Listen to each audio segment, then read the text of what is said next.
निर्वण GS academy में आपका स्वागत है। प्रत्येक दिन की भांति जो करंट अफेयर का सेगमेंट रहता है, ठीक है, वो लेकर हम आए हैं और करंट अफेयर के सेगमेंट के साथ जो है जो जीएस का ट्रेडिशनल पोर्शन है वो भी हम तथ्यात्मक रूप से प्रस्तुत करते हैं। तो बढ़ते हैं पहले प्रश्न की ओर। पहला प्रश्न है, जिनमें से किसे जो है 2025 का रसायन का नोबेल पुरस्कार नहीं दिया गया? Who among the following has not been awarded the 2025 Nobel Prize in Chemistry? जैसे सुसुम कीतागावा है, ये जापान के हैं, इनको ये दिया गया है। और रिचर्ड्स रामनन ऑस्ट्रेलिया के हैं और उमर एम रादी जो है अमेरिका के हैं। सिमोन जो सागागुची है, इनको जो है जो केमिस्ट्री का पीस प्राइज है 2025 का, ये नहीं मिला। जो रसायन पीस है, नोबेल पीस है, वो बेसिकली स्वीडिश अकेडमी के द्वारा जो है दिया जाता है। स्वीडिश अकेडमी के द्वारा जो है ये प्राइज दिया जाता है, जिसमें लगभग 11 मिलियन अमेरिकी जो डॉलर है उसके रूप में जो है राशि जो है प्रदान की जाती है। और ये जो रसायन का अब की बार दिया गया है, ये बेच दिया गया है इसमें खोज करने के लिए जो धातु कार्बनिक ढांचे का विकास करने के लिए जो है ये दिया गया है। इसको हम जो है मेटल फ्रेमिंग जो है डेवलपमेंट के लिए जो है इसमें दिया गया है, ठीक है। इसमें जो है सिमोन सागागुची को नहीं प्रदान किया। खालिद अल एनानी यूनेस्को के जो है ये पहले जो है अरब महानिदेशक बने और ये देश किस देश से संबंधित है? Khalid al Enany will become UNESCO first Arab director general. He belong to which country? मिस्र है, सऊदी अरब है, ओमान है, जॉर्डन। ये मिस्र के हैं। और यूनेस्को इसको कहते हैं United Nation Educational and Scientific Cultural Organisation. ये बेसिकली स्थापना की बात अगर हम यूनेस्को की ये फुल फॉर्म है और स्थापना की बात करें, ये 16 नवंबर जो है 1946 को स्टैब्लिश हुआ था। और यूनेस्को में क्या है, इस यूनेस्को में अभी जो है एड्रे अजोल जो है वो अक्टूबर तक जो है इसके महानिदेशक हैं। अभी जो है ये मिस्र के बने हैं, ठीक है। नेक्स्ट देखते हैं, निम्न में से किस शास्त्रा रामानुज जो पुरस्कार है, शास्त्रा रामानुज पुरस्कार 2025 जो है सम्मानित किया गया है? Who among the following will be awarded the शास्त्रा रामानुज अवार्ड 2025? ये रूशियन झांग है, अलेक्जेंडर स्मिथ है, अलेक्जेंडर डन है या विल सोबिन है? ये अलेक्जेंडर विस को जो है स्मिथ को जो है शास्त्रा रामानुज पुरस्कार दिया गया है। और जो ये शास्त्रा रामानुज पुरस्कार है, ये बेसिकली भारतीय जो गणितज्ञ हैं, भारतीय गणितज्ञ रामानुज जो थे, भारत के बहुत बड़े गणितज्ञ हुए हैं, उनकी जो है स्मृति में वर्ष 2005 से इसको जो है दिया जाता है। और 2025 के लिए जो है बेसिकली अलेक्जेंडर स्मिथ को जो है ये पुरस्कार प्रदान किया गया है, ठीक है। इसमें जो है लगभग इन्होंने जो है 10,000 से ज्यादा जो है उस पर जो है वर्क किया है। नेक्स्ट देखते हैं, निम्न में से किस राज्य में मेरा हु चोंगबा, ये मेरा हु चोंगबा उत्सव मनाया जाता है? इन विच स्टेट्स मेरा who Chongba festival celebrated? Madhya Pradesh, Bihar, Manipur, Orissa. ये जो उत्सव है ये मणिपुर में बसाया जाता है, मणिपुर में जो है बनाया जाता है। मणिपुर की अगर हम बात करें तो ये घाटियों और जो है पहाड़ियों में जो है विस्तृत है। लगभग घाटियां जो है वो 57.2% है और 42.8% के लगभग जो है पहाड़ी।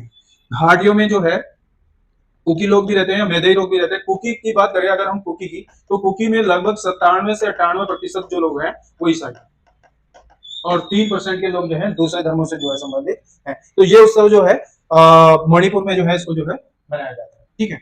नेक्स्ट देखते हैं, दक्षिण पूर्व एशिया का पहला कोरल क्रायो बैंक, ये दक्षिण पूर्व एशिया का भी है और विश्व का भी मानिएगा इसको। ये क्रायो बैंक जो है लॉन्च किया गया है। Which country has launch south east Asia first coral cryo bank?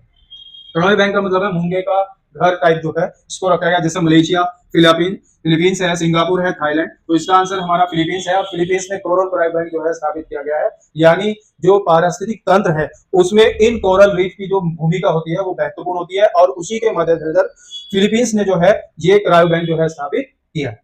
Next देखते हैं, अंतरराष्ट्रीय प्रकृति संरक्षण जो IUCN है, विश्व संरक्षण कांग्रेस का आयोजन कहाँ किया जाएगा? Where will the international union for conservation of nature world conservation congress held? ये दुबई है, सऊदी अरब है, अबू धाबी है, मिस्र है। ये बेसिकली अबू धाबी, यूएई, संयुक्त अरब अमीरात का अबू धाबी है, अबू धाबी बोलते हैं इसको। इसमें जो है ये बेसिकली वर्ष 2025 में जो है इसका आयोजन होगा।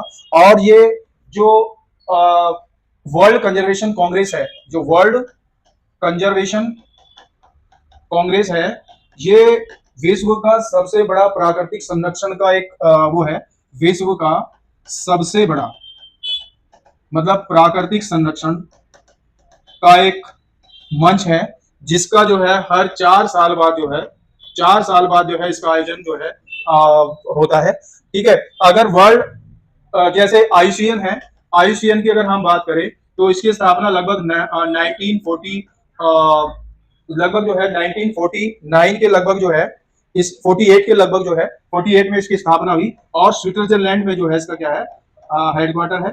और इसमें जो है लाल सूची को जोड़ा गया, लाल सूची को जो है 1964 में जोड़ा गया। और इसमें लगभग 9 श्रेणियों में जो है जो विलुप्त प्राय जनजातियां हैं उनके संरक्षण के लिए जो है ये लाल सूची का जो है प्रयोग, रेड डाटा बुक में जो है इसका प्रयोग किया जाता है। नेक्स्ट देखते हैं, भारत का एकमात्र मड ज्वालामुखी, मड मतलब कीचड़ से है, जिसमें 20 साल बाद जो है विस्फोट हुआ है। Where is India only mud volcano located which erupted after 20 year?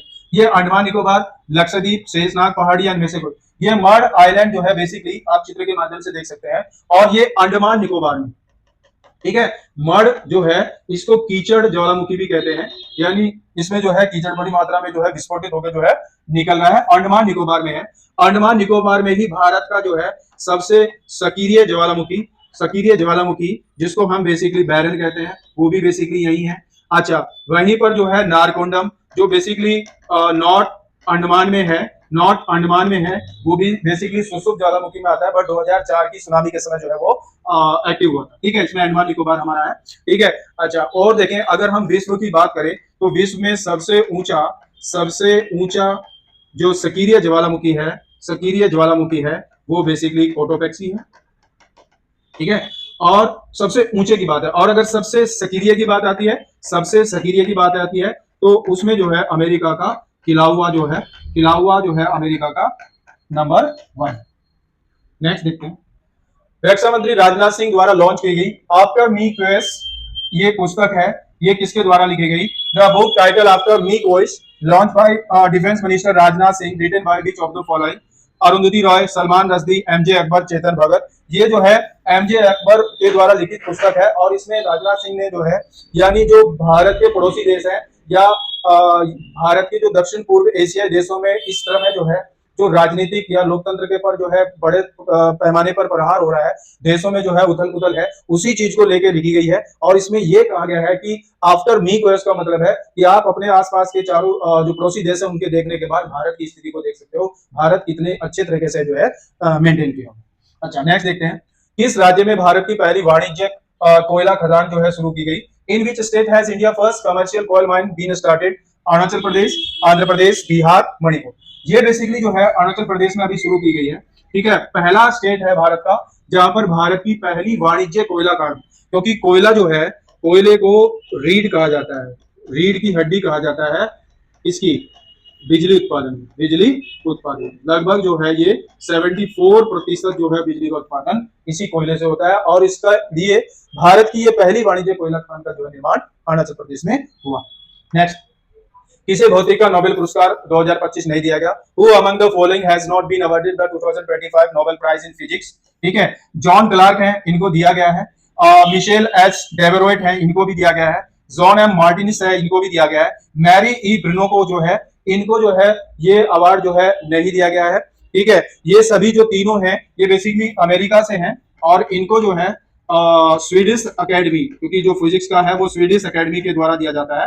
11 million जो है अमेरिकी डॉलर का जो रूप में राशि इसमें जो है प्राप्त होगी। ठीक है, और अगर हम देखें इसमें जो ये दिया गया है वो विद्युत परिपथ में मतलब ये जो नोबेल पीस प्राइज दिया गया है वो किस खोज के लिए दिया गया है? वो है कि विद्युत परिपथ में माइक्रोस्कोपिक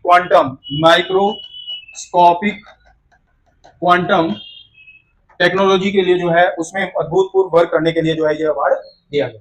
ठीक है, तो इस तरह से ये करंट अफेयर का सेगमेंट था। उसके बाद हमारा प्रत्येक दिन की भांति जैसे पहला जो हमारा सेगमेंट आता है, और इस सेगमेंट में हम सबसे पहले देखते हैं गुर्जर प्रतिहार वंश है।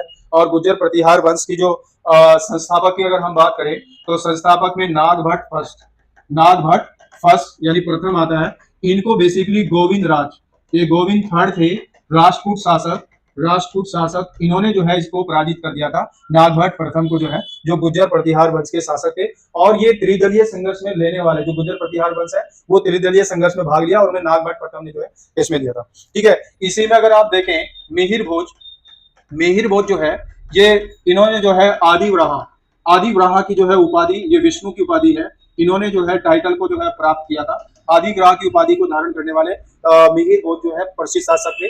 उसके बाद जो है इनके बाद जो है एक शासक हुए जिसको बेसिकली जो है महेंद्र पाल कहते हैं। और महेंद्र पाल के समय जो है राजशेखर जो है प्रसिद्ध लेखक हुए, कवि हुए। इन्होंने जो है कपूर मंजरी, ठीक है, भुवन विलास, ठीक है, काव्य मीमांसा, ठीक है, बाल रामायण जैसी जो है रचनाओं की जो है क्या की, मतलब एक किस्म से रचनाएं जो है इन्होंने की है। ठीक है, नेक्स्ट देखते हैं। उसके बाद ये वायुमंडल का संगठन है। ठीक है, वायुमंडल के संगठन से पहले थोड़ा सा, ठीक है, वायुमंडल के संगठन की बात करें, इसमें वायुमंडल का संगठन है और इधर जो है ऊष्मा बजट का एक सेगमेंट है, दोनों हम देख सकते हैं। वायुमंडल के संगठन में मतलब जो वायुमंडल के चारों ओर एक विस्तृत पुंज पाया जाता है, हवा के पुंज को जो है क्या कहते हैं, हवा के पुंज को वायुमंडल कहते हैं। और इसमें जो है अगर आप देखें जैसे N2 है, नाइट्रोजन गैस है, लगभग वो 78% के लगभग रहती है। ऑक्सीजन की बात करें तो 21% की रहती है। ऑर्गन की बात करें तो 0.93% रहती है। और CO2 की बात करें तो 0.03% रहती है। जलवाष्प की बात करें तो वो परसेंटेज में रहती है। उसमें जैसे जलवाष्प जो है मरुस्थल में और जो रेगिस्तान में या पहाड़ उसमें होती है 1% होती है। और उष्णार्द्र प्रदेशों में जो है लगभग 4% जो है जलवाष्प रहता है। ठीक है, उसके बाद अगर आप देखें CO2 हो गया है। और अन्य गैसों में अगर आप देखते हैं तो ऑर्गन है, जैसे धूलकण है, ठीक है, ओजोन है, ओजोन जो लेयर है, ओजोन लगभग जो है 15 किलोमीटर से 33 किलोमीटर की रेंज में जो है क्षोमंडल में जो है पाई जाती है, सॉरी समताप मंडल में जो है ये लेयर पाई जाती है। तो ये वायुमंडल के संगठन के रूप में हम देखते हैं। ठीक है, अब जैसे नाइट्रोजन सबसे ज्यादा है, ऑक्सीजन नंबर 2 पे पाई जाती है। उसी के बाद दूसरा जो सेगमेंट है उष्मा बजट का है, हीट बजट कहते हैं इसको। यानी हीट बजट में अगर हम 100 यूनिट को जो है मान लें, ये 100 यूनिट जो है ऊर्जा है, और 100 यूनिट ऊर्जा में अगर आप देखो ये 6% जो है 27% और 2%, ये तीनों चार मिलके जो है 35% कहलाती है। और 100 में से अगर 35% जो है ये होती है, इस 35% को पृथ्वी का क्या कहते हैं, एल्बिडो कहते हैं। तो कई बार प्रश्न पूछा जाता है कि पृथ्वी का एल्बिडो क्या है। ये 35% जो पृथ्वी पर आने से पहले ही वायुमंडल में वापस चली जाती है, इसी को क्या कहते हैं, पृथ्वी का एल्बिडो कहते हैं। ये इंपॉर्टेंट है, पृथ्वी का एल्बिडो जो है बेसिकली 35% या 35 यूनिट जो है 100 में से वो वापस चल जाती है। बची जो 65 यूनिट है, 65 यूनिट में अगर आप देखो इसमें वायुमंडल में इसका सेकंड होता है, जैसे 48% का होता है, 48 में से 17% जो है फिर वायुमंडल में चल जाती है, यानी टोटल ये फिर 65% हो गया। ठीक है, उसी तरह 14% का अवशोषण हो जाता है और 34% भी अवशोषित हो जाती है। अवशोषित जो है ये लगभग 51% यहाँ पे होती है। ठीक है, इस तरह से क्या होता है, इस 51% में देखो पृथ्वी द्वारा इसका शोषण होता है और 48% फिर वापस, यानी टोटल जो है ये 60% जो है फिर वापस जो है उसमें चली जाती है। इस तरह से जो है जो पृथ्वी का बैलेंस है यानी हीट बजट जो है पूरा बना रहता है। ठीक है, तो इस तरह से जो है ये प्रश्नों का और कुछ तथ्यात्मक चीजों का जो है एक सेगमेंट था। ठीक है, होप दैट आप लोगों को अच्छा लगा होगा और इस चीज को फिर कंटिन्यू हम अगले सेगमेंट में आगे करेंगे। तब तक के लिए धन्यवाद।